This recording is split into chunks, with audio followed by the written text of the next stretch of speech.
What's up, folks? Casual Dad here with another Warlord guide. This time we're dipping back into Chaos to talk about the Masque. The Masque is, and I believe so, I'm fairly certain about this, the cheapest of the Chaos Warlords, which already comes in with kind of a nice edge just because of that sheer budget cost. You really can play a Masque deck with just all of your favorite Chaos cards or your highest leveled ones and do fairly well.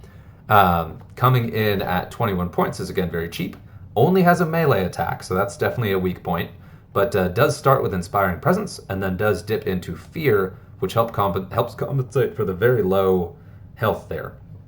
Now, his top health is actually a little bit higher than a lot of the Warlords we've been covering in the lower point cost range, especially with Fear on top, but because it is melee-centric and only has the one attack type with no other alternative, still you never, ever want to put the Masque on the board if you ever have any other choice. You just don't. You want your deck to do the work for you, not to end the game with the Masque. But let's go ahead and talk about the ability that makes this thing so interesting.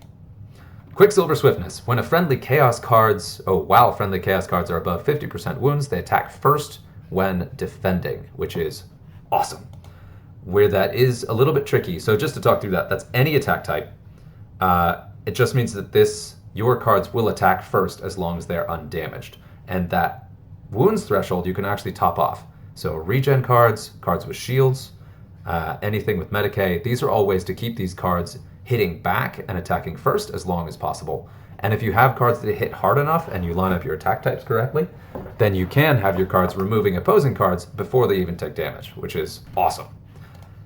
Kind of your standard builds are just to go heavy Slanesh on this guy, or on this one, because the Keeper of Secrets is straight up one of the strongest cards in Chaos, period, but particularly good in this because it's got Fear, it's got Outflank, both of which reduce incoming damage and will buff your turns as well, but then also it has a pretty high attack stat in every single attack type.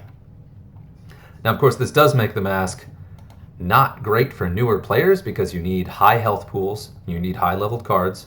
It's one of those Warlords that really benefits from high-level cards. So it's one of those elite ones that I really don't recommend starting with, but can be a lot of fun to play.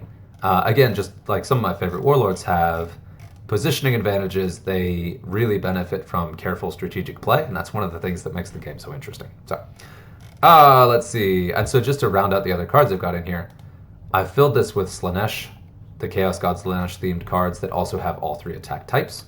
This one is a weak point because I need just that one more level to really round out those attack stats, and then if I got up here, it'd be even better. But they're all about attacking first, hitting really hard, and having the defensive attack back of the Masque to kind of help push things through. I've only recently gotten my Silask even this high, so I'm pretty excited to bust the card out, but also realize that this is a fairly weak version of it. And so even I'm at the point where the Masque is not my ideal Warlord. And then, of course, I rounded out with our Endless Zaktar, Pink Horror of Tzeentch, just to mix up our Chaos Gods a bit. And also just because this is an endless card that can help kind of shore up your defenses. Because I'm talking about a 5-card deck with a Warlord I never want to play. So this is very, very challenging place to do this. And then you've also got Fabius Bile, old Fabulous himself. Also one I really want to get at least a couple levels higher, because I always consider Poison rank 1 Berserk bait. Just because it's not enough damage to really be meaningful in game. It can put you over the edge a little bit, but if you nail a Berserk card with that level of poison, you're just going to be powering it up all game. That's exactly what Berserk cards want. And 4 isn't even enough wounds to counteract most regen, and it's not enough to even take out an Akaran card that's at its 5 health. So minimum poison I like to play on the table is rank 2, again for those Akaran cards, and just because it will counteract most regen. And then, of course, if you get up to poison rank 4, then that's like practically an auto-include. You want as much of that as possible. But I like Fabius because he's fairly beefy himself, has a nice variety of attack stats, and also has Medicae. So he can help top up my cards to keep them in play and keep them attacking back for as long as possible. Like I mentioned, shielded cards are really good with this because they won't take damage till the shields are gone. Of course, some of the cheaper Medicae is really good. And then just generally a very durable and hard-hitting and fast Chaos deck is really where you want to be here. Just like all of the lore and theme around this, you're talking about a deck that's based on a knife's edge. Another really powerful piece is Taunt, just because that will keep your other cards alive. Go ahead and take this guy out. Let's play around a little bit. That will keep your other cards alive and able to attack first more and for longer, so that you can really get the most out of it before you get into any trouble. Let's see, so I got 31 points to play with. We're just playing with stuff. I threw a powerful taunt in there that has both melee and range, just to go ahead and do it. Yeah. And then we got a regen. Death Blow is also good because you're looking for things that will kind of tilt the tide in your favor, even when it's not your turn.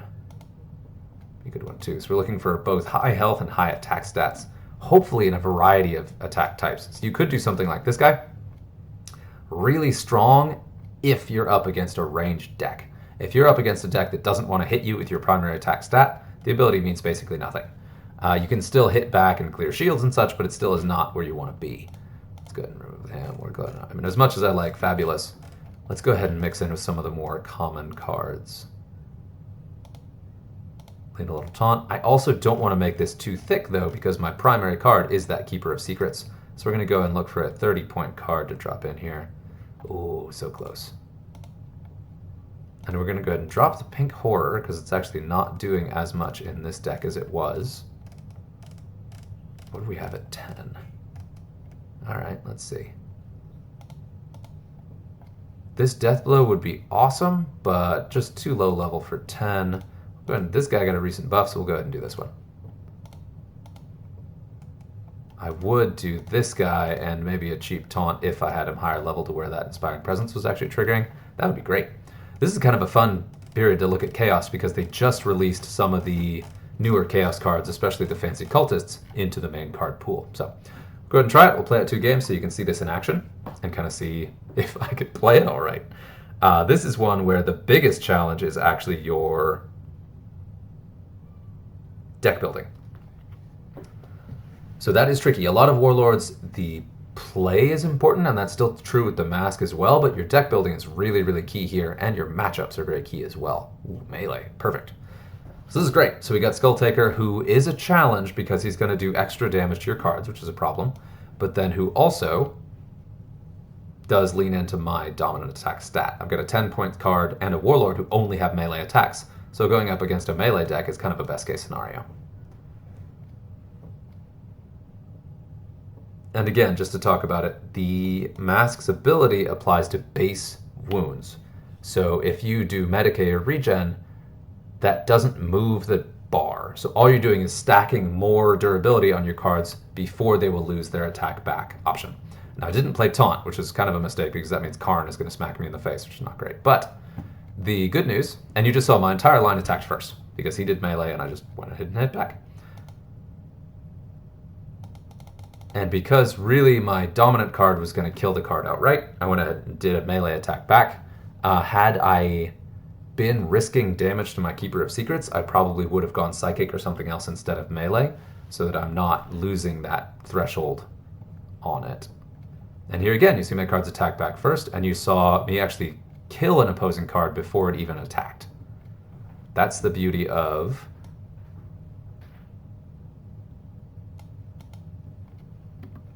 the Masque. And it's one of those things where when you build the deck with the Masque, you're like, oh man, this is such a tiny deck. What am I doing? I'm going to lose. And then you actually put it on the table and you're like, wow, I just got a bunch of free kills that I wouldn't have gotten with another Warlord.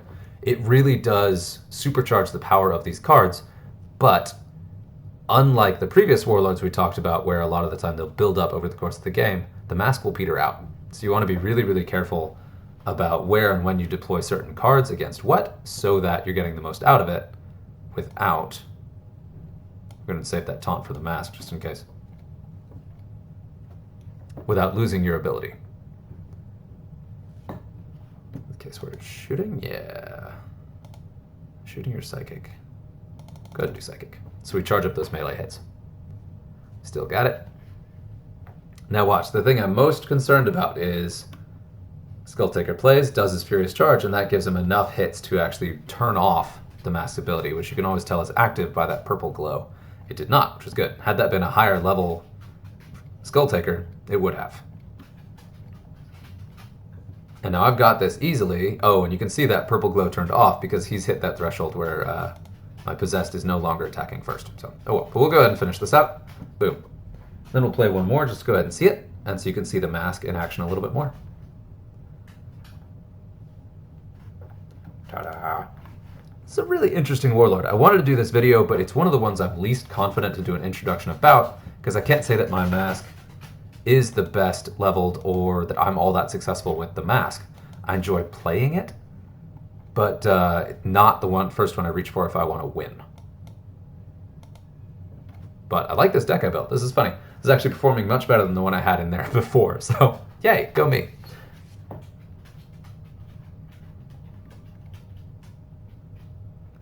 Okay, we're up against Zephyr Blade. So this is a ranged deck, which is unfortunate, but based on that first card, way under leveled. Ooh, big game hunter, we don't like that. And you can see I'm putting down pretty unfavorable drops, hoping to pull my Keeper of Secrets. It worked. Okay, sweet. Perfect. Perfect. And I did something dumb. I put my Keeper of Secrets across the board, excuse me, from the card of Big Game Hunter. I do have Fear, rank 3 Fear, which will help. But still, I'm going to take more damage than I wanted to initially there. Good news is it will also set me up in a position to actually take the thing out. And wow, that's a bummer. I was really hoping I'd get enough melee damage on the left here to take this guy out, which I will not. And a lot of this is actually the level of my cards being a little bit lower than I want. Woof. 38's not too bad. That's rank 1 Big Game Hunter, so I'm alright. Now here's tricky though. So with the Masque, I don't have taunts on the board, and the bodyguards I do have are pretty far away from dying, so there's every chance that I could lose my power piece early here, which is exactly what you don't want to do with the Masque. I want to make sure that the Keeper of Secrets stays up and stays doing the work, and keeps that bonus up for as long as possible. And that Fear really helps. The worst case is when you don't have taunt on the board and your Keeper ends up across from a target acquired card. You want to avoid that. Which is actually where the Masque speed is a problem, because if you're deploying first, you don't necessarily know when the target acquired card is going to drop or where, and so you can't necessarily avoid it with your deployment. So sometimes you just get unlucky. And you can also see my ranged attack backs are somewhat weak compared to what they could be because my Keeper is fairly low level. I mean, not fairly low level, but is lower level than I would like.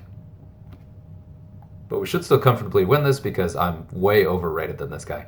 It's still early enough in the season, and it's doing the rotation where you play against all Warlords before you see a repeat. So it'll sometimes reach, where if there's no one in that 2k trophy range with that Warlord, you'll go up against something that's much lower or much higher level than you. And it does seem to prefer lower level, which is good. And that's just kind of a matchmaking notes. See, one more level of the Masque, and I should have had enough range damage to kill that guy. Well, that's all right.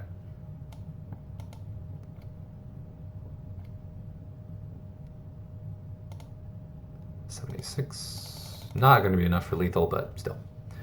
Comfortably set me up for a shot back before he even attacks. Boom, and there you go. That is the Masque. Got lucky with a couple matchups there, but we got to kind of demonstrate what makes it good, and I got to make sure to highlight some of the weaknesses as well. Really enjoy it. Fun deck, fun Warlord. There we go. Hopefully that's helpful. Good luck with your Masque.